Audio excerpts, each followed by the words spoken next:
The IMF sees India and China accounting for nearly half of all global growth this year. And service exports from India are booming. So overall, India is still a relative bright spot in the world. Will China be an Iron Man and lead the world in its global economic recovery, and what part India will play in it? Hi, my name is Ojas, and today we are going to discuss three major important points which indicate that China will be the one which will lead the world in its global economic recovery.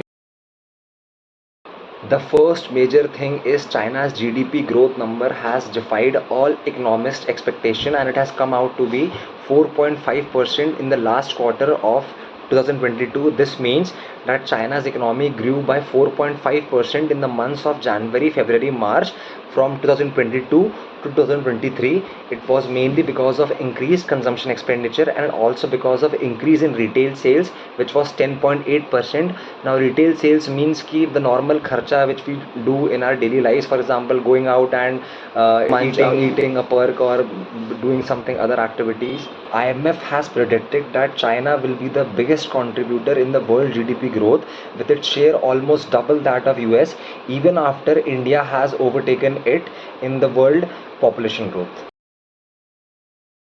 The BRICS nation growth have outpaced the growth of G7 nations. According to IMF, the countries of Brazil, Russia, India and China will add up to 40% of the global GDP until 2028.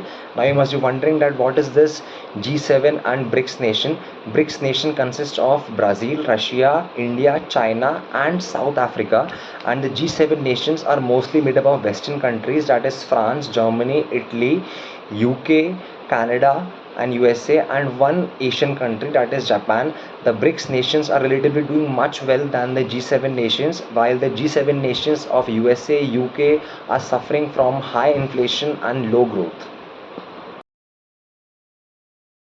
Also, if we look at the countries with the most foreign reserve, India stands at 5th position with China leading at the top, and the top 5 countries include 3 BRICS nations and only one G7 nation, and that is also an Asian country, that is Japan. These factors cumulatively tell us that China will emerge out as a country which will lead the world in global economic recovery, and the BRICS nation will play a major role in it, and India is a part of it. But these situations are according to the current economic scenario. If tomorrow another war breaks out between the two countries, and if we face another pandemic or another financial crisis happens, the situations will change dynamically. Thank you so much for listening, and if you are interested in knowing more about current global economic scenarios or finance related content such as stock markets or particular stocks, I make videos both in English and Hindi. Please subscribe to the channel, and if you like this video, please give it a thumbs up, and I'll see